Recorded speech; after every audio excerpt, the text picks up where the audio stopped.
Hey guys, how's it going? In this video, we're going to cover a couple of different subjects here, a couple of different important subjects I feel like in today's time when it comes to gemstones and minerals. You know, if you're a collector or if you use them metaphysically, spiritually, etc. Um, Especially since what recently happened in Afghanistan with the Taliban takeover. This topic here has been kind of in floating in the air and on my mind personally for quite some time as far as ethically sourced gemstones goes. You know, and what's up with that anyway? And now we have what's going on with Afghanistan and what they're sitting on right now. So, you know, we all know that the Taliban have taken over Afghanistan completely. But the truth is, so you guys have probably heard of these new news articles now coming out talking about how much money that they're potentially sitting on, and it's true. Afghanistan is a very mineral-rich country. They're sitting on trillions and trillions, potentially trillions and trillions of, of gross profit when it comes to these minerals and gemstones that they have. You got to realize we're talking about the Himalayas here, right? The most mineral-rich geographical part of the whole entire planet is in the Himalayas, and Afghanistan and Pakistan and parts of India. You know, that whole area right there is so mineral rich, and there's so many different. It's such a big diverse amount of different minerals and crystals and stones that come out of that area, and so there's a lot of stuff to be dug up there that hasn't been dug up. Okay, and right now everybody's talking about, you have the major news outlets talking about how the Taliban now, potentially have over $1 trillion worth of gemstones. Well, it's probably more than a trillion, but more so than that, they've never really lost control of that. And here, let me show you guys this map here on this article. So actually, we could go through this article and just quickly browse over it, and then I want to show you guys a map and talk about the history of that. So, Afghanistan's minerals. This is from the DW. I just kind of pulled this up on Google. Minerals to boost Taliban's coffers. To date, the Taliban have profited from opium and heroin. That's very true. Opium, heroin, and gemstones. Those have been the top three. I guess opium and heroin are kind of the same thing. We can just say opium and gemstones. Those are like the top two exports from Afghanistan. Those are definitely what they're known for. Okay, let's go down to this map here. So it's got a listing of all the different minerals, and we'll talk about that too as well. Okay, so here's the map. So you see here, it's separated provinces, and also it marks where's what, like where you can find what particular stuff. And the thing about this is, even in the peak of U.S. occupation in Afghanistan, the U.S. never controlled all of Afghanistan. Okay, it was primarily just the central power, the capital Kabul, and the whole area around it. Many, or rather, sorry, much of the gemstones that you see, you see a cluster of dots here, but actually the reality is that much of the gemstones that come out of Afghanistan come from the more northern mountainous range right here, and this is rugged terrain. I mean, this is way up in the mountains, very rural. I mean, there's really nothing up there but just mountains and just very harsh, very rural, very primitive conditions out there. And because of that, even during peak U.S. Occupation, they never took those provinces over per se. They've always been under Taliban control. The Taliban have always been there, operating in those mountains, and just kind of hanging out there. And not just Afghanistan, but if you look at Pakistan as well, Pakistan is also a big part of that. A lot of Taliban were hanging out there, and so the Taliban have always controlled that area. Every gemstone that comes out of this area, and there's a lot of them. There, clear quartz, or semi-precious stones, lapis, big one, kunzite, emeralds, aquamarines, muscovites, all these beautiful stones and gemstones that you see, that maybe you've seen them. Like, I have a lot of them personally, but maybe you've seen a lot of them at the gym shows when I vlog the gym shows. All of them come out of this area, okay? And I would say 100% of all of these stones, if you follow the money back far enough, it's some it's some warlord or something. I wouldn't call him, maybe, yeah, warlord, who kind of runs the mines, who has ties to not ISIS. I was gonna say ISIS, not ISIS. Sorry, ties to the Taliban, guaranteed. It's just how it is. That's the Taliban have always been since its birth in the 1990s, I believe, shortly after the Soviet Union left. Taliban have always been kind of in that area, like in control. It's the only governing power structure out there. Without them in such rural mountainous areas, you don't have anybody else. So they've always had that power, had that control out there. And usually, what happens is that the food chain for these minerals kind of looks like this, right? You have the mines, you have the miners and the mines, and maybe somebody who is in control of all that, right? So let's say, for example, I wish I had I could draw something for you guys, but we'll just do it with my hands here. So up the top here, like a pyramid structure, up the top, you have the owner of the mines, who probably has ties to the Taliban, and then the owner of the mines, they mine a bunch of stuff, like a lot of material. Let's say lapis, for example, right? They process most of this material either in Afghanistan or Kabul. When I say process, I mean, if it's meant to be cut, polished, shaped into something, designed it into something, it all happens right there. And then they have wholesalers who also are probably honestly like a family friend or somebody they know. It's all very localized, right? So wholesalers that travel international, whether it's the Europe, U.S., Asia, and sell the product there. And then you have people like myself who have businesses, and then I in turn go and buy that product in wholesale bulk, just not as much as they're putting out. Because these guys will load up shipping containers full of minerals and stones and ship them out, and then somebody like me comes in and buys some product from them. So I would say 100% of all minerals, like lapis especially, if you trace the money far back enough, you might find ties to the Taliban. Now, is that cause for alarm? Is that, oh my gosh, we should boycott lapis and all this, or any other gemstone, or semi-precious stone, crystal that comes out of this area? No, not necessarily. No, and here's the reason why for that. Okay, that money, is not necessarily going towards people that are gun toting, people, Taliban that are screaming, down with the West, and down with America, stuff like that. A lot of these people that they're very capitalist. They're just doing business, right? And it's feeding the local villages who live off of next to nothing per day, $2-3 a day. It's very poor, very rural up there. That's one. A lot of people automatically associate that with somebody that's shooting an AK-47 in the air, screaming death to the West, death to America, something like that. Not necessarily in this case. These guys are much more business minded, business oriented.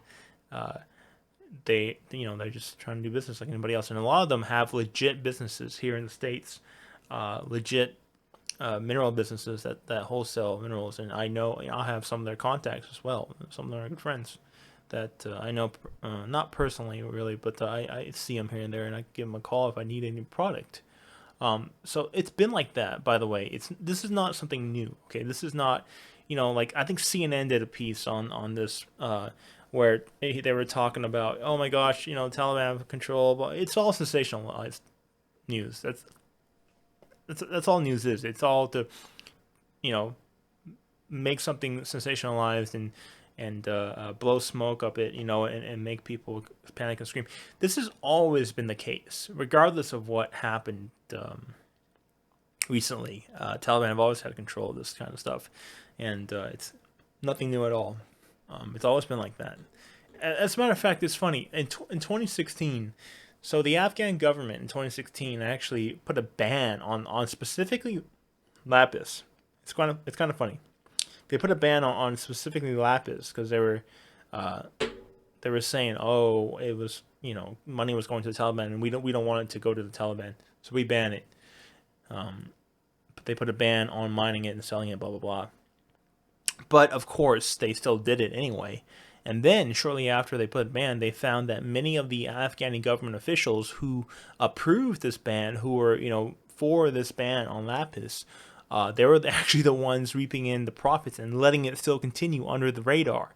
So it's like, it's just so silly, it's just so dumb. It's just politics, them playing politics.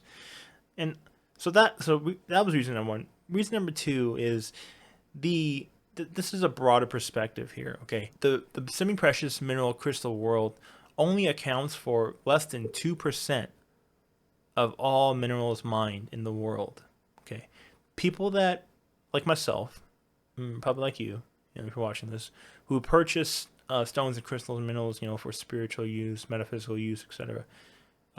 We purchase semi-precious stones, gemstones, crystals. This literally only accounts for 2%, less than 2% of everything mined in the world. People have been calling this for quite, like the major news outlets have been calling, new age crystals, spiritual crystals, healing crystals as the new quote unquote blood diamonds. Making a big deal out of it. Why? Because it's popular now. People are wanting to wake up. People are getting into spirituality. It's getting popular. People are getting into crystals. Crystal healing, crystal energy, what have you.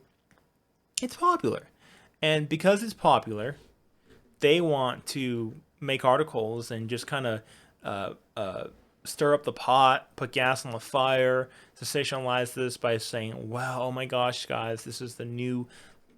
This stuff is the new blood diamonds. This is something I want to talk about here too. China's got the biggest role here to play, and I'll talk about that in a second here. But you see the mines. So back to what I was saying. It's complete BS that what these new news articles are pushing out. This agenda that somehow crystals and gemstones and people that buy them for spiritual use are contributing to this new 21st century blood diamond. It's complete and utter BS. Okay, like I said, it's only accounting for 2% of all the minerals and gemstones mined in the world. Only 2% of it are crystals, and by the way, many of these crystals, okay, are nothing more than byproducts of industrial mining. If anybody wants to look at anything, you should look at industrial mining. That is the key there. Industrial mining, they dig up these huge mile, 2, 3, 4, 5 mile long, maybe 2 miles, wide or what have you, pits, quarries to dig up industrial minerals, and they have listed here, many industrial minerals that here's another map that are really popular. Iron, copper, cobalt, coal. This is just stuff that comes from Afghanistan. But there's so many. Lithium is a huge one. That's what I want to talk about here with China's role in all of this. There's so many more uses for industrial minerals and so much more demand for industrial mineral for digging up minerals for industrial use, in machinery, in household items, appliances, your computers. That stuff is what really can be somewhat alarming when it comes to the impact on the earth, right? Very aggressive mining, and the number one country for that is Brazil. Brazil is the most aggressive when it comes to that kind of stuff. But if you really want to be, like a virtue signaling here when it comes to this kind of stuff, the number one 21st century, you guys want to know what the real number one 21st century blood diamond is? Honestly, it's this right here, and we all have it. That's right, your cell phone. Your cell phone is by far the number one 21st century quote unquote blood diamond. All the lithium and all the other components that it takes to make a cell phone, it doesn't matter, Android, Apple, or even Microsoft. Do they still make Windows phones? I'm not sure. All of that, and the high demand for it, the absolute insane demand for smartphones, for everybody to have one, requires minerals, rare earth minerals, And a lot of these minerals come from very remote places in very remote areas on this planet, in different countries such as South America, Africa, and the Middle East. And lithium is one of the biggest industrial minerals that's got the highest demand because it powers all of our batteries. All of our batteries are lithium-ion batteries. It powers all of our devices, not just smartphones, but any battery-powered device. Tesla, smart cars, electric vehicles, everything. Batteries used to be copper and nickel, but they found out that lithium is just so much better, lasts so much longer, and it's just so much better when it comes to storing energy. So lithium, where does most of that come from? And how do we know who's mining all of that, and how much are they getting paid, blah blah blah. I can guarantee you guys it's very poor and harsh conditions mining, going after lithium for very hungry corporations like Apple that want to get all this stuff for their smartphones. So if there is anything that's an actual 21st century blood diamond, it's your smartphone, guaranteed. There's no comparison. You cannot compare a crystal, a quartz crystal, like this guy right here. This is my buddy. I love this crystal. This is a beautiful Himalayan quartz, high altitude Himalayan, icy clear. Again, anything from the Himalayas probably goes back to the Taliban, right? Especially lapis. So, but it's always been like that. So, I honestly would not, or if anybody out there watching this video or anybody else is worried about whether or not buying crystals is ethical or not, you don't have to worry about that at all. If these people that were virtue signaling about, people that are buying crystals and how bad it is for the environment, they should be giving up their smartphones and computers, because that is the real blood diamond of the 21st century. Don't worry about that at all. A lot of people don't like to talk about this. A lot of new agey people, spiritual people, people that have their own stone shop businesses, like myself, they don't like to talk about this because they're scared they're going to lose business or something. It's like, no, it's like, talk about it. It's like, make people aware. This is what's going on. There's no guys. There is no guarantee that you're getting a 100%, fair, ethical source. All these, labels that we put on this stuff now in the West, especially in foods too. Oh my gosh, don't get me started there. But all these labels, right? Ethical, fair, there's no guarantee that the crystal you're holding, can satisfy all of those labels unless you literally pick that up with your own bare hands from the ground. That is the only way. Unless you have to pick it, you literally have to be on the ground, picking up, pulling the stuff out of the earth with your bare hands. That's the only way you can guarantee that it's fair and ethically sourced or something. I don't know. It's a very likely chance, and it's unfortunate because a lot of the best minerals on the planet, in the world, come from these third world countries, third world continents, even Africa, the Middle East, South America, Brazil. Well, Brazil is like a second world. They're developing very fast, but they're very aggressive when it comes to mining. They're very, very aggressive when it comes to digging up the earth. It's quite wild over there, and it's all industrial. It's all for industrial purposes. But that's Brazil. So yeah, so don't even worry about it, guys. People that shy away from this topic, they're scared they're going to lose customers. You tell people, you guys got to know. People got to know. And by the way, this is all public information. You guys can look it up yourselves, and you probably already know about this in a way.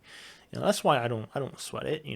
I have awesome friends that sell me good quality lapis. Okay, and then I provide that for you guys, and I don't sweat it at all. I got many minerals, like quartz, Himalayan quartz. This is topaz. These are all from the Himalayas. These are all from Pakistan, Afghanistan. They're awesome stuff. So now let's talk about the future for this whole mineral world and Afghanistan. there's one key player here in all of this. Okay, going back to the map here, there's one key player in all of this, and that is China right there. This guy, the foreign minister, the CCP. Okay, CCP have been secretly meeting with the Taliban like this, like you see right here, and also right here, since 2015, and even before 2015, there's been Pakistan. They call it like the Pak-China relationships in Pakistan. They've been building relationships with these people for quite some time, and it's all strategical. It's all for the benefit of the CCP.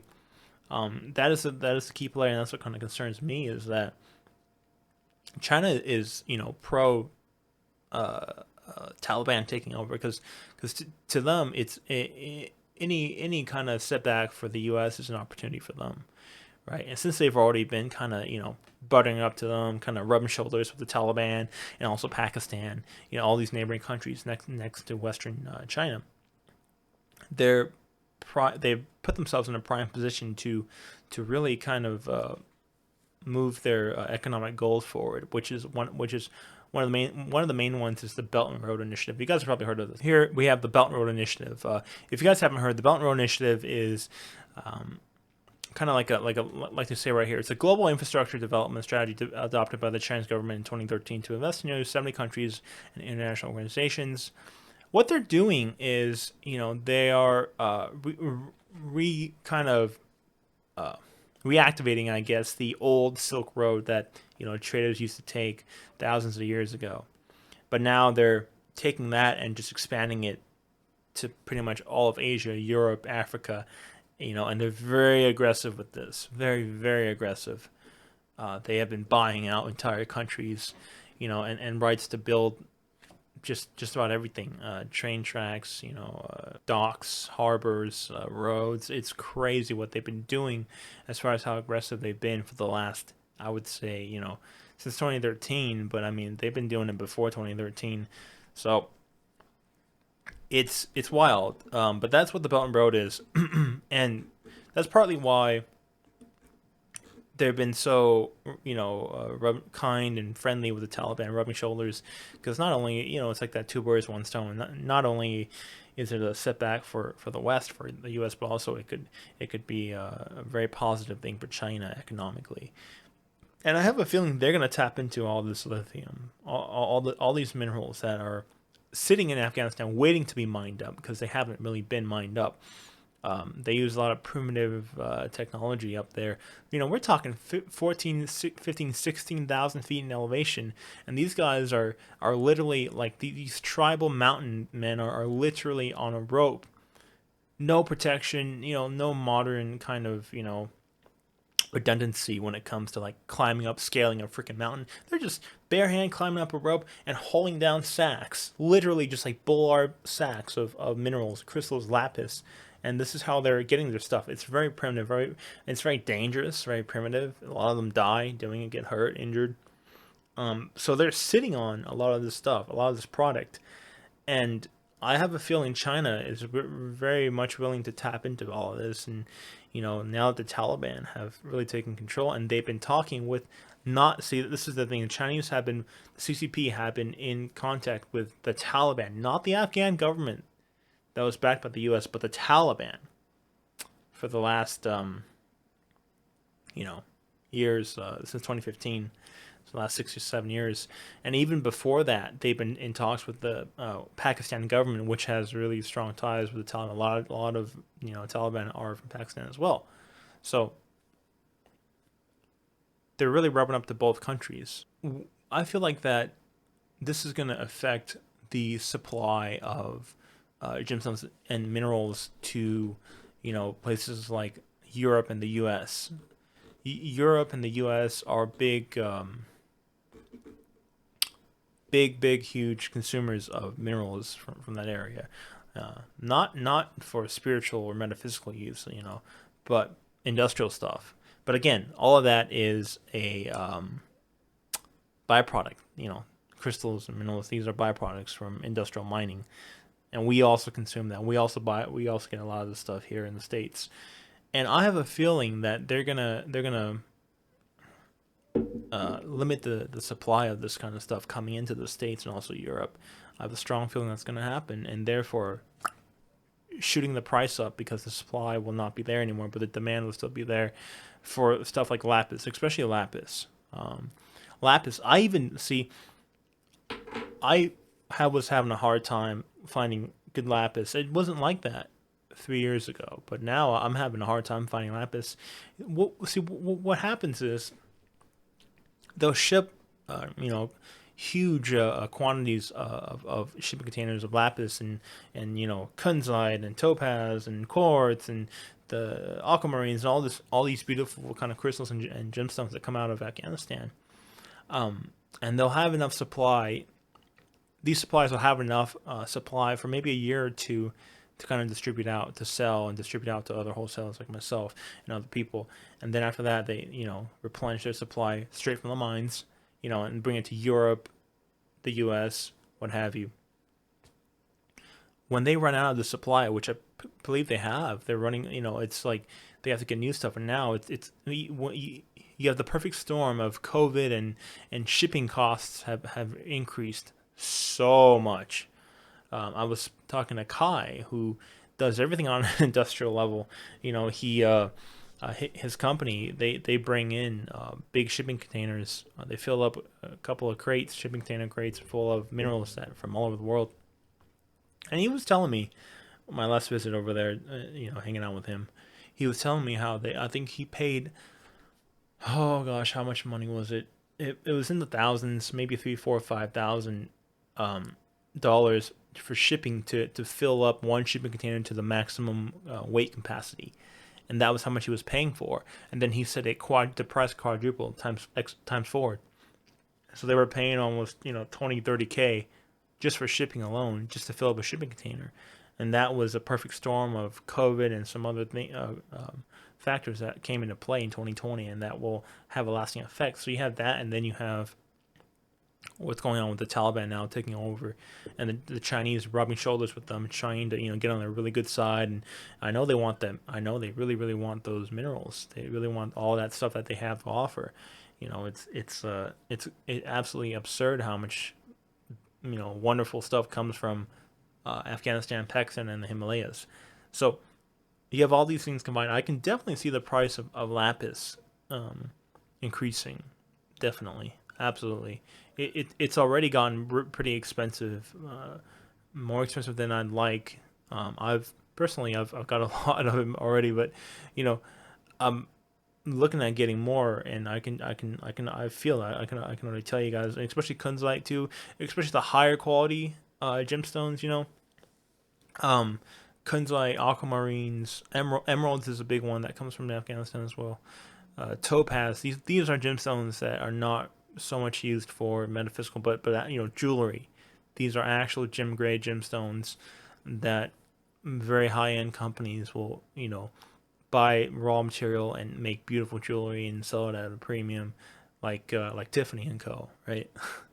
When you walk into Tiffany's, if you ever do, I've never been, but I'm sure they sell like kunzite jewelry, rings and necklaces, like absolutely just one of a kind, masterful pieces. I'm sure they have them, and I'm sure the price tag is absolutely ridiculous. Tens of thousands. We're talking, and other fancy names in the high end jewelry market, but none of them will ever tell you about what I just mentioned about the whole idea. How Taliban pretty much have always controlled those. If you see anything that comes like kunzite or anything topaz that comes from that area, I can guarantee if you follow the money back far enough, you'll find a link to the Taliban or something. But none of them have ever told you about that or want you to know. It's the same thing with people that sell stones right now. But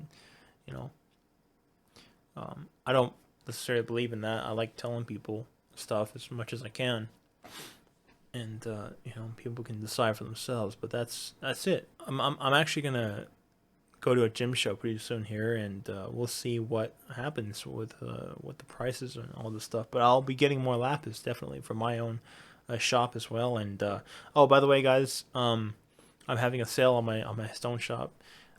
All clear quartz crystals and apostolites I think are like 30% off, and I'm just trying to make some room again because I'm going to a gym show pretty soon here, and be looking at some nice stuff. And so yeah, thanks for checking it out, guys, and I'll hope to have some more minerals up here pretty soon. Thanks, guys.